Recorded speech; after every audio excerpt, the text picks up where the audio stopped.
Hey there, it's good to see you. I hope you enjoyed your day. Welcome to my first of 2016's Wear It or Waitlist. Today we're going to be talking about the L'Oreal Lumi Cushion Foundation that has just been released in our local drugstores. Lots of hype going on about this product. Lots of hype about the competitors of this type of product.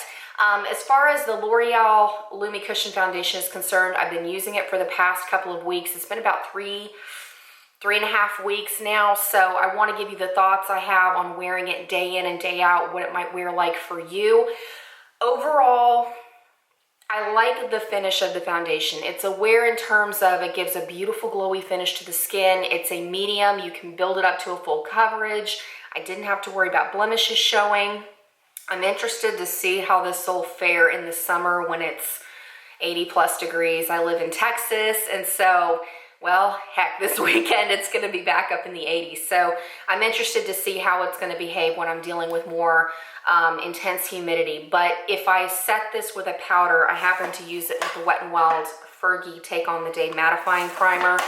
I don't have a problem with it transferring during the day. It lasts all day. I don't have any foundation breaking up on my nose or my chin or, you know, kind of my forehead area like we typically do after wearing it for 6 or 7 hours. So I was happy with that.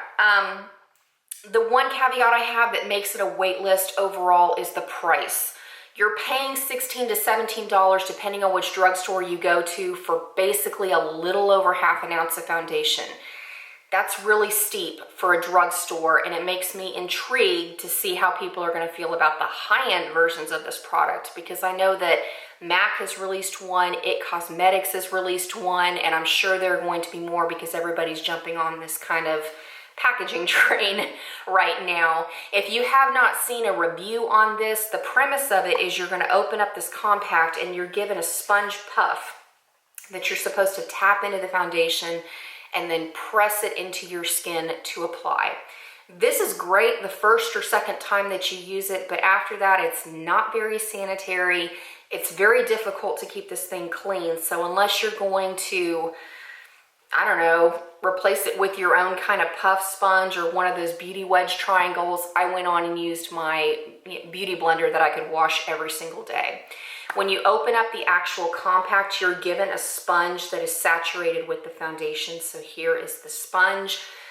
Like I said, $16 or $17 to buy a sponge that soaks up your makeup. It's really spendy considering how much you get. I've been using this for a little over 3 weeks. I'm barely getting foundation off of this sponge onto my beauty blender anymore, so it's slightly disappointing.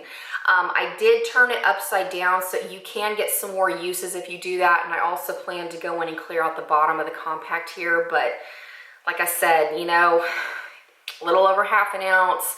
It's kind of hard to swallow with the price to repurchase this over and over when I can go buy a bottle of the CoverGirl Outlast Stay Fabulous foundation and get an ounce, and I'm paying less than $10. So I don't know. It's something to think about if you're, you know, wanting to purchase foundation, and think about how much it's going to cost you to keep that routine going, especially if you're going to go high end with this. So it is a great foundation if you want something glowy. It's very smooth. It looks very delicate on the skin, as you can see today. I mean, it gives me a very full coverage. I did mattify it with that powder because I don't like to look shiny during the day, but if you want that healthy, youthful looking glow, this is a fantastic product. I just wish it wasn't so expensive, considering you're not getting a whole lot. But then again, everything at the drugstore is getting a little bit more spendy, isn't it? So that's about it. Wanted to share kind of my experience with that over the past few weeks. My shade that I purchased is Shell Beige, in case you're wanting a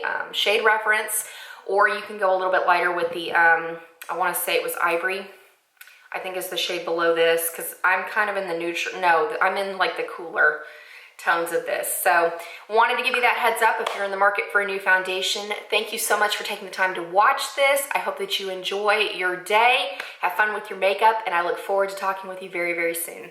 Catch you later.